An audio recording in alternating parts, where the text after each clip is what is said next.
Chapter 22. When Cracker opened her eyes, she could tell it was later than she usually woke up. The pounding in her head was softer now. A few intense beams of sunlight stretched downward through the trees. Everything looked just as she'd figured it had the night before. It looked like many of the jungles she'd seen since she'd come to this place with Rick. Anxiety gripped her hard at the thought of Rick. She got up, stretched, shook off, stretched again, and began to run. She raced through the jungle, even though Rick had taught her never to rush. She had to find him. Eventually, she needed to stop because she could no longer ignore her thirst. She pushed at rocks and dug at roots, but she didn't find any water. She smelled the air and also listened to it. She saw a snake and knew to back away. Then she listened again and heard a soft drip of water through the bush to her right. She went that way and found a few drops falling from some rocks.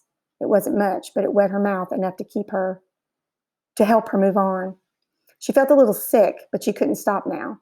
Maybe she was hungry, or maybe it was because she drank from one of those rice patties the day before.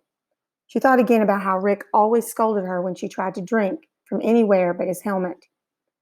But his helmet wasn't here, and she was thirsty. But there was another reason she felt sick, and the sick feeling kept growing stronger. She could tell, she just knew, that Rick was no longer where she had last seen him. At the same time, she didn't know where this was. Again, she pushed away a feeling that she was passing the same place twice, that maybe she was lost. She paused and whined again, but there was nobody to hear her.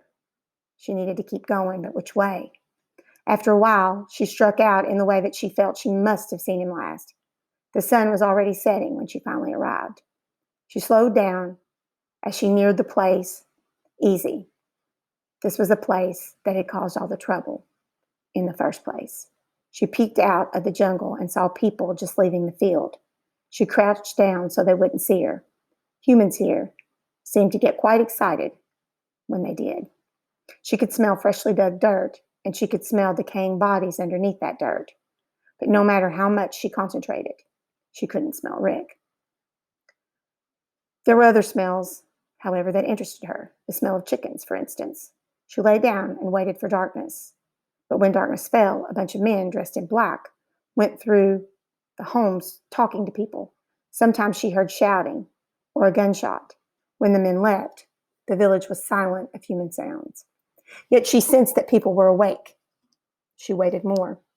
After the men had gone a long while, she crept along the edge of the field and stopped at a small house. There were chickens underneath, and they were sleeping.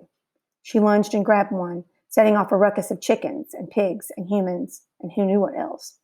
She just ran and ran back into the jungle with a chicken in her mouth. She knew nobody would catch her. She heard human voices crying after her.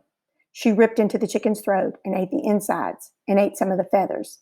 The feeling of ripping into this chicken flooded her with energy. She loved the taste of blood. For a moment, she forgot everything else in the world except the feeling of life flooding through her. She crunched on the bones, and when she was finished, she felt a little disappointed to have no more food. She always felt that way when she finished eating, but she was stronger than before. She went deeper into the forest and fell asleep. In the morning, she felt better. The pounding had almost gone away. She felt confidence returning. She knew what to do, head back to where she lived with Rick. The trucks they'd come in had made a clear path through the jungle. People were already using the path, but whenever she saw or heard a person, she simply stepped off the path and waited until they went by. Then she moved again. Later, when there was no jungle to hide her, she had only a small window of time to travel if she wanted to avoid humans. She didn't want to wait, but she knew she had to. At night, there seemed to be more human activity than during the days. During the day, the humans worked in the fields, but at night, she saw a different type of person, the ones with the guns, kind of like Rick's. They were everywhere at night. Some wore uniforms, and some didn't. Every so often, she passed a hole in the ground that reminded her of the hole she'd been in when she was captured, and she would run fast from the hole. Once she passed another village and waited until everybody was asleep before stealing a chicken again and running off to eat it. Then she ran until early morning when people began waking up. She felt a little more hopeful now because she knew that she was getting closer. Then she finally saw the place where she had lived with Rick. Happiness swelled up in her, and she broke into an unthinking gallop.